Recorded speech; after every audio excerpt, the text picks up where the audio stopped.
किया। आज भी पूरी दुनिया में ढिंढोरा पीटा जाता है औरतों के हुकूक का,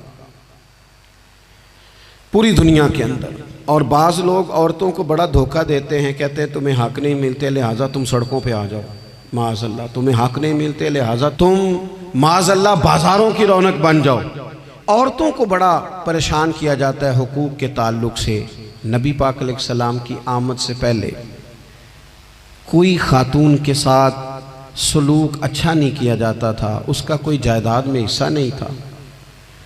औरत का खामद अगर फौत हो जाता तो वो अपने ससुराल के ख़ानदान की प्रॉपर्टी बन जाती माज़अल्लाह, और जिसके मर्जी चाहे सुपुर्द कर देते। हिंदुस्तान के बाज़ इलाकों में ऐसी कभी रस्में भी पाई जाती थी कि बाज़ औरतें अपने खामद के साथ जल जाना मुनासिब समझती थी कि बाद में कोई ज़िंदगी तो होगी नहीं, और बेवा खातून और तलाक याफ्ता खातून, उसके बारे में तो लोगों का ख्याल था कि शायद ये खातून बिल्कुल सोसाइटी और समाज का हिस्सा ही नहीं होनी चाहिए। कुर्बान जाएं, ये एजाज़ मेरे नबी पाक ने दिया है। हुजूर ने पहली शादी ही उस खातून से की है जिनका पहले भी निकाह हो चुका था, और खातून को हुजूर ने हुकूक दिए, जायदाद में हिस्सा दिया। कहा जो बेटियों की बहनों की परवरिश करके आएगा और अच्छी परवरिश करके उन्हें रवाना कर देगा, जिस तरह मेरी 2 उंगलियां जुड़ी हुई हैं मेरे साथ जुड़ के जन्नत में जाएगा। और एक रवायत में फरमाया कि जब किसी के यहाँ बेटी पैदा होती है ना तो अल्लाह फरिश्तों को भेजता है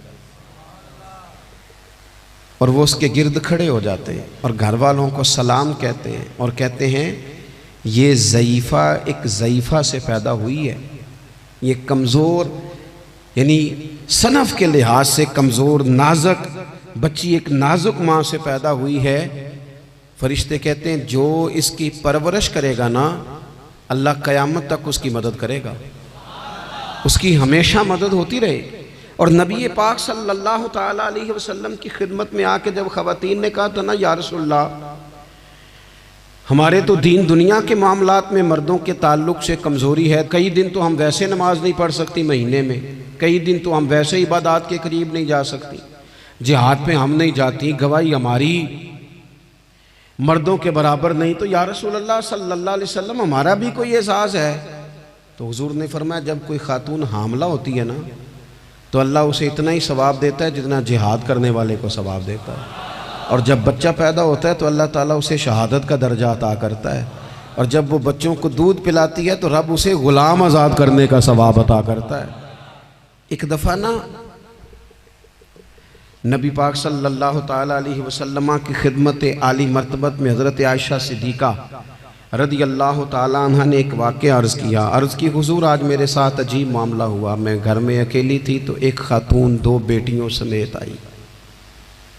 उसने कहा कि मैं भी भूखी हूँ, मेरी बेटियाँ भी परेशान हैं, खाना नहीं खाया। सैयदा पाक कहती हैं या रसूलल्लाह मेरे पास भी 3 खजूरें थीं घर में पड़ी, ये 2 जहाँ के शाह हैं पर पास कुछ रखते नहीं, और 2 जहाँ की नेमतें हैं इनके खाली हाथ में।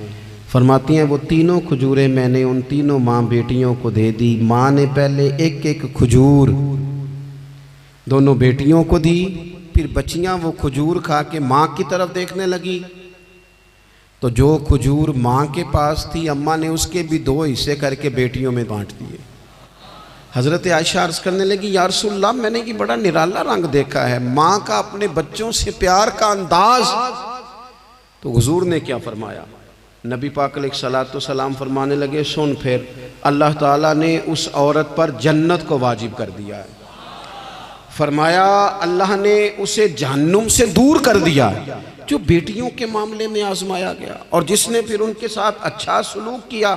अपना हुजूर का अमल ये था कि हुजूर की बड़ी साहिबजादी सैयदा ज़ैनब रदी अल्लाह ताला अन्हा, ये हुजूर की सबसे बड़ी साहिबजादी हैं। ये बुखारी में आपको मिलेगा कि उनकी बेटी जनाब उमामा बिनते ज़ैनब छोटी सी उम्र थी, तो जब हुजूर नमाज के लिए आते थे तो नवासी को उठा के साथ ले आते थे, और वो हुजूर नमाज पढ़ते थे तो वो नबी पाक के कंधों पे खेलती थी। हुजूर ने अमलन बेटियों से प्यार करना सिखाया, बेटियों से मोहब्बत करें, बेटियों से प्यार करें। बेटियां बड़ी खैरखा होती हैं, बेटियां माँ बाप की बड़ी वफादार होती हैं, बेटियां बड़ा ख़ास ताल्लुक़ रखती हैं। जवानों, आपसे भी कहूँगा बहनों की तरफ तवज्जो रखें। जो किसी की बहन आपके घर है उसका भी ख़ास एहसास करें, वो भी किसी की बहन है, लेकिन अपनी बहन के साथ भी ख़ास निस्बत का ताल्लुक़ कायम रखें। रिश्तों में एतदाल होना चाहिए। इस सनफ़ को नबी पाक अलैहिस्सलाम ने ख़ास करके नवाजा है और हमारा भी इनके साथ ख़ास रिश्ता होना चाहिए।